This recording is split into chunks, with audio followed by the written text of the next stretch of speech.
Is your flight operation ready for the onset of winter? From the National Business Aviation Association, this is Flight Plan.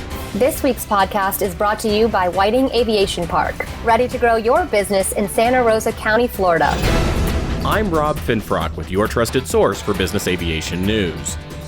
Winter weather is just around the corner, and business aviation flight departments know firsthand how freezing temperatures, strong winds, and snow and ice can wreak havoc with their aircraft and on the airports they fly into.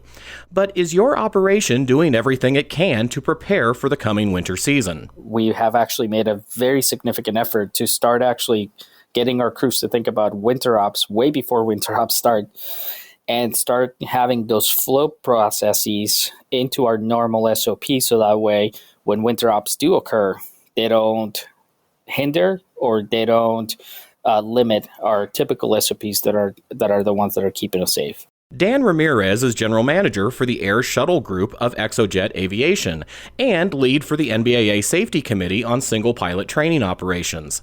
So Dan, we're all familiar with snow and ice on runways and dealing with that contamination on aircraft surfaces. But what are some aspects of winter flying that might not occur to us initially? For business aviation, one of the things that we are looking at aircraft systems is, one, how the aircraft is designed to perform on a runway, right? Because that's the number one thing that we're always concerned about when we're looking at winter operations.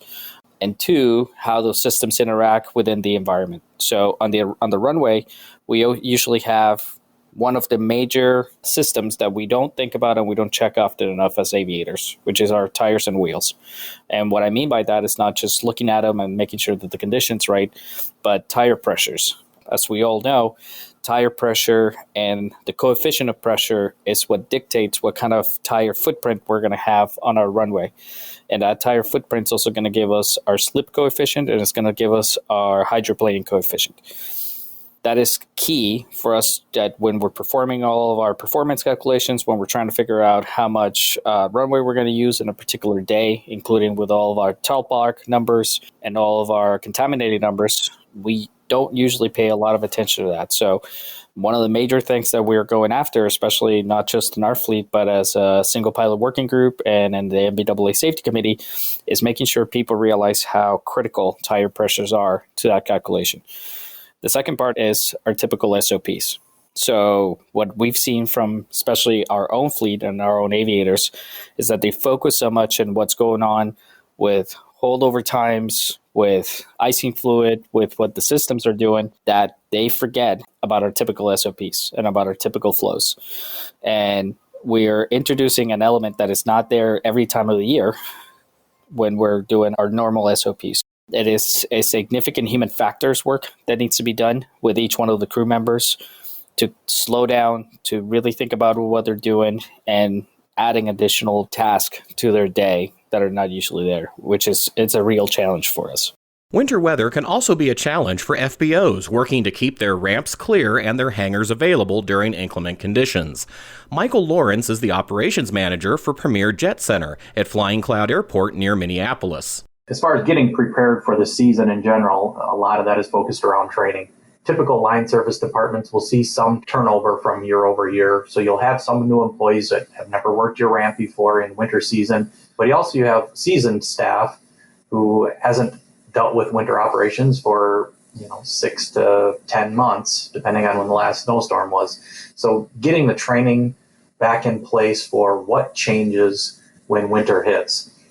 And that's everything from how to move aircraft on icy surfaces to driving vehicles on the ramp surface, whether that be crew cars and rental cars for the passenger vehicles or fuel trucks or de-ice trucks, anything that you are involved in driving on the surface, but also spatial differences. How do we park aircraft differently than we would when it's dry? Preparing for stacking the hangar for morning departures in case there's winter weather coming so that we can have the aircraft stay indoors as long as possible. So a lot of that just focuses around training and what is different from summer operations versus winter operations and getting everybody on board, but also specifically training for de-icing itself. And then getting everyone in and familiar with how it operates, how it breaks, driving it around, just getting comfortable again using the equipment. Other things that we prepare for are meeting with the airport itself. The airport maintenance department, operations department does the snow removal for the airport. So communicating with them well in advance of the season on how they plan to handle our ramps, where they plan to move the snow to, either initially or at the end, where they're going to pile the snow. How do we get that out of the way? How do we work with them to be aware of aircraft that we have coming or going? How do we park aircraft? Because we can't just alienate our ramp during a snowstorm. We have to continue to operate it. So having great communication with the airport team is key to smooth operations in the wintertime. Training also includes customer service and setting the expectations for operators as far as, things might be a little different than the last time you were here. So here's what to expect. Carl Braley is the Assistant Director for Manchester-Boston Regional Airport and President of the Northeast Chapter of the American Association of Airport Executives. Carl, I understand you've dealt with winter weather conditions from pretty much all sides of the airport environment. You're right. I started off with maintenance 27 years ago. Been the snow boss at my airport for the first 23 years of my career. The last 5 years or so, I've been director. We're a certificated airport, 139's certificated, so we have some regulatory compliance obligations for winter ops preparedness. We're required to have a snow and ice control plan, which is a formal plan that outlines who's doing what priority one areas, what our response time requirement is to meet that compliance, how much equipment, how many people, what their minimum training should be. We're required to have a snow and ice control committee at my airport. That committee includes the FBO, includes any stakeholders that want to be part of our winter ops planning. We're required specific training. All of our snow fighters are trained in airport familiarization, communication, how equipment operate, fatigue management, the use of chemical and sand, the ability to disseminate field condition reports out, and that regulatory compliance requires us to have a pre-season and a post-season meeting, only two as part of the requirements. And in those meetings, we're supposed to critique how the season went and ask ourselves if we're prepared for the upcoming season. At my airport, we go above that. We haven't issued a NOTAM for this airport being closed up here in New Hampshire for my tenure. We put every effort in to ensure that we have at least one runway available and taxiways available to those individuals, whether it's FBO, cargo, or air carriers, to continue to operate. So we do pre-storm meetings and post-storm meetings. So for each event, we'll meet with our stakeholders, our snow and ice control committee, about 48 hours ahead of a storm. And during that meeting, everyone gets to talk about what their business model is during the storm. We match up our response to their needs. We look at the weather forecast trend. So we'll start our crews earlier, prepare earlier, not based on today's forecast, but based on the fact that the forecast trend is giving us the information that the weather forecasters are going to miss. The storm's going to start earlier rather than later. Once we get that forecast and start building our response plan for the specific event, we start by looking at what the user's needs are, whether the FBO has a full day schedule. We may put a couple pieces of equipment just dedicated to the FBO, or if it's two banks, early morning and late afternoon banks, and we'll determine their needs and build our response to that. When it's over, we're going to, about 24 hours after the event and everything is cleaned up, we'll do another meeting with the Snow and Ice Control Committee, which includes FBO and de-icers and air carriers. And we'll talk about what went well and what didn't go well. And we're prepared to change the next plan for the next event based on how well we did. That brings us to our fourth expert today on this topic. Rich Bohl is chair of the Airspace, Air Traffic, and Flight Technologies Working Group of the NBAA Access Committee. He's also the industry co-chair of the FAA's Joint Transport Airplane Performance Planning Working Group, and he's been a point person for business aviation on the implementation of TALPA, the Takeoff and Landing Performance Assessment Initiative, to provide flight crews with a more accurate picture of runway conditions during inclement weather. Rich, we've gone through 2 winters so far with Talpa in place. How's the program going and what lessons have we learned? Rob, I think the Talpa program so far is progressing well. The core 30 airports in the NAS are doing a really good job of reporting runway conditions using the Talpa format, as well as many business aviation airports as well. That said, we still have some compliance issues with the outlying fields.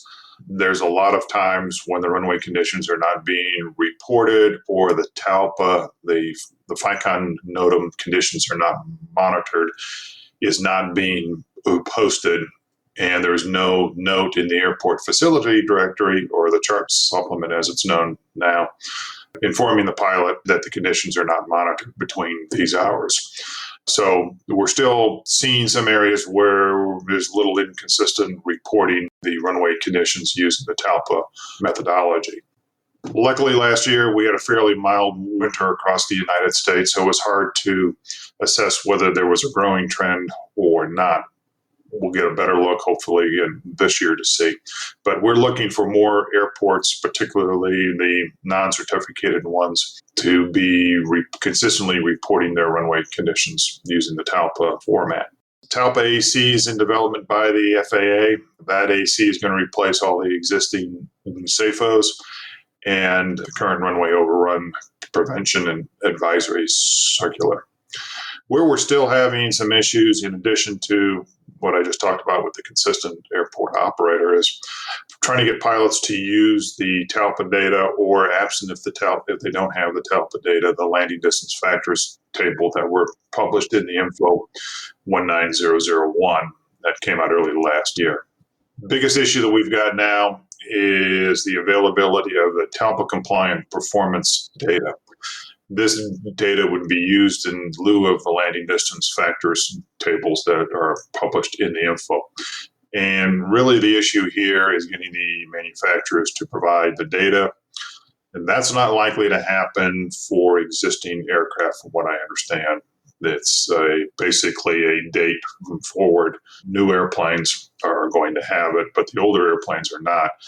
What we would like to see is some bridging guidance that would allow the operator to use their existing performance data in the AFM, supplements or advisory guidance, and from that data, then have correction factors or some guidance to apply it to the runway condition codes. We'll continue our conversation in just a moment, but first, a word from our sponsor, Whiting Aviation Park in Santa Rosa County, Florida.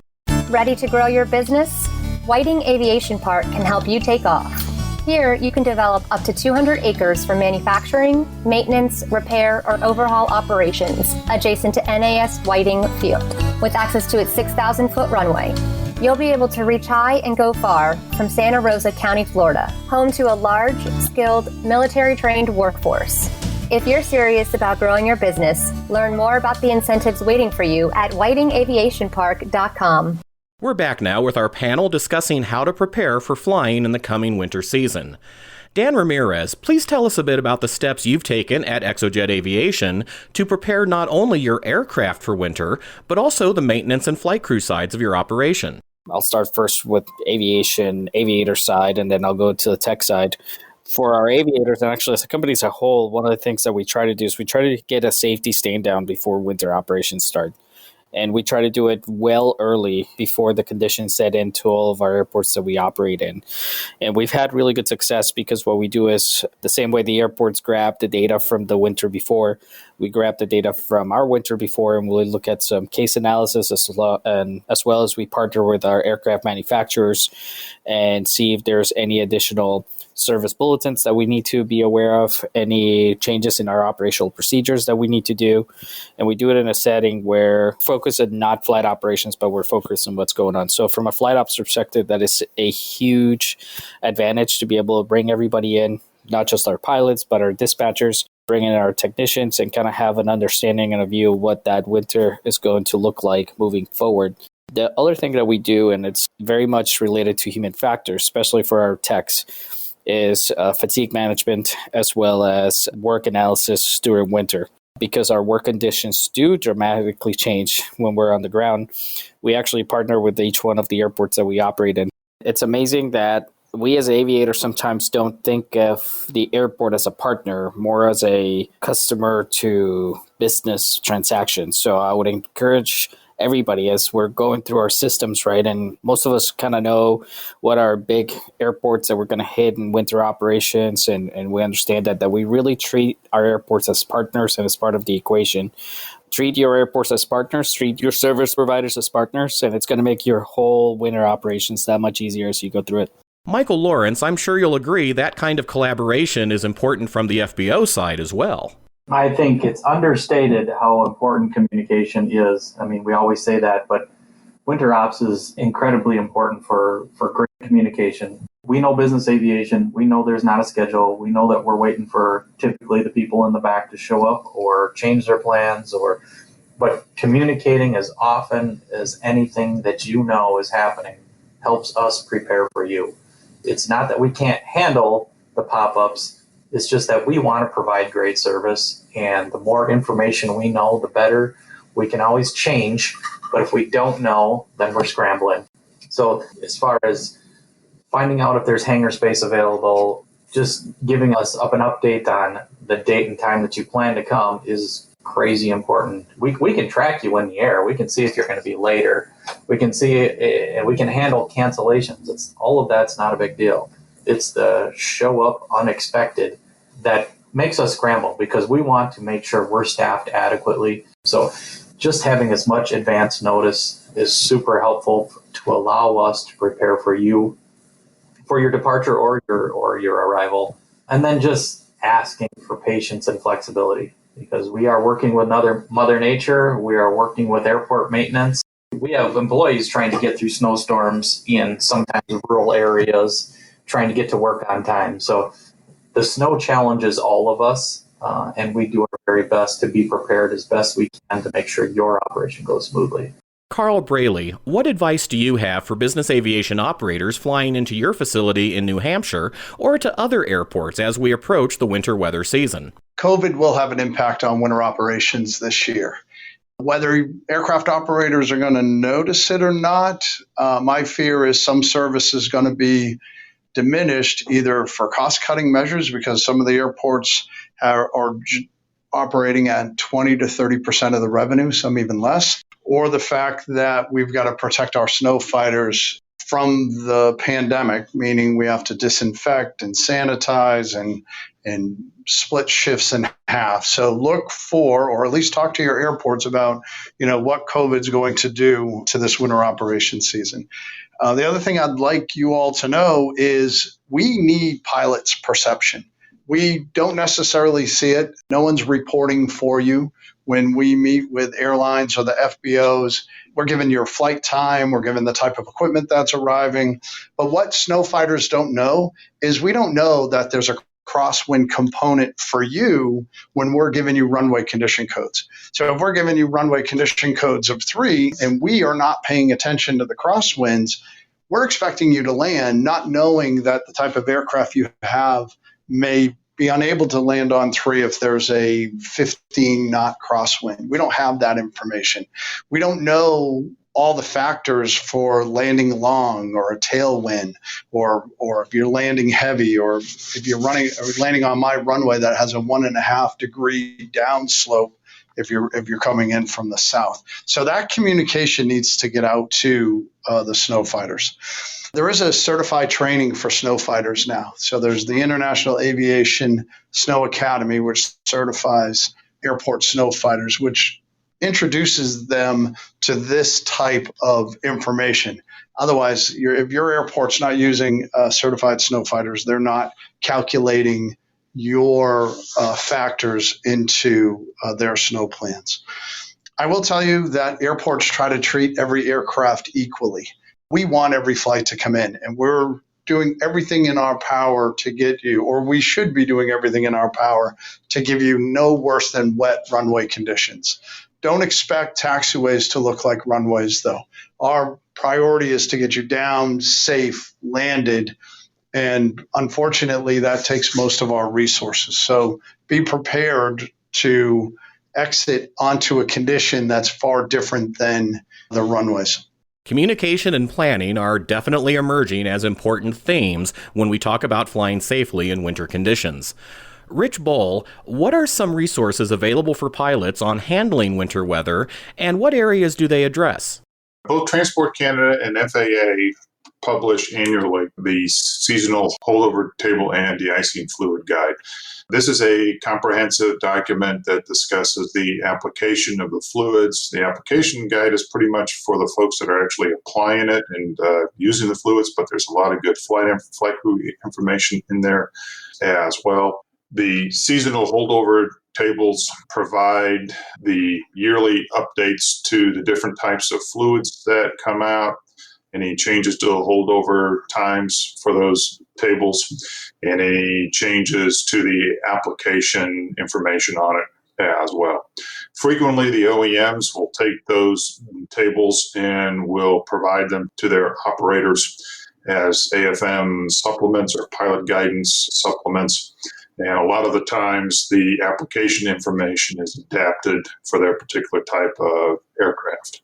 Outside of the de-icing and anti-icing area, another important consideration is the cold temperature restricted airports. This is a change that the FAA made a couple of years ago to identify those airports in the NAS where the instrument approaches could be affected by extremely cold temperature altimetry errors. Every year, the FAA published an info and published in the Notice to Airmen publication a list of airports affected.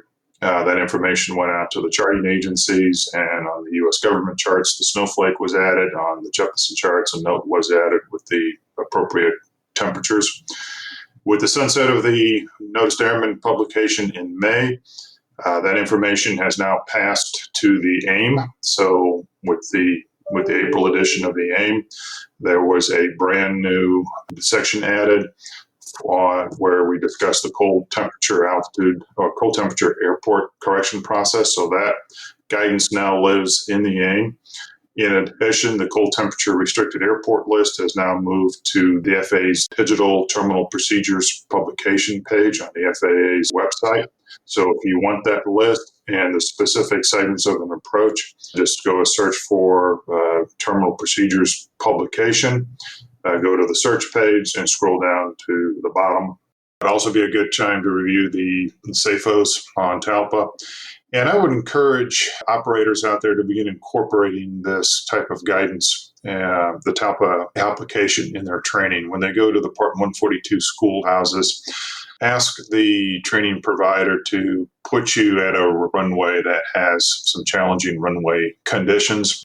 Ask the sim provider to put you on a runway, put some challenging runway conditions, put a crosswind in there, and do your training, do your projected takeoffs, do your maximum performance landings with those type of conditions, and get your crews used to applying Talpa data. And ask your sim instructors to provide the runway condition codes. That gets them involved in the process, and hopefully that will spur greater involvement in the training and familiarization of Talpa within the business aviation community. The September-October 2020 edition of NBAA's Business Aviation Insider delves into these and additional concerns about winter flying. You can find that article at nbaa.org/winter. Additionally, NBAA's weather resource at nbaa.org/weather offers a wealth of information about operating through winter and other adverse weather conditions. And that's the latest from the National Business Aviation Association. Thanks again to our sponsor, Whiting Aviation Park. And remember, you can subscribe to all Flight Plan episodes at Apple Podcasts in the App Store, wherever you find your favorite podcasts, including by asking Alexa or another connected device, or download them from nbaa.org. I'm Rob Finfrock. Join us next week for a new episode of Flight Plan.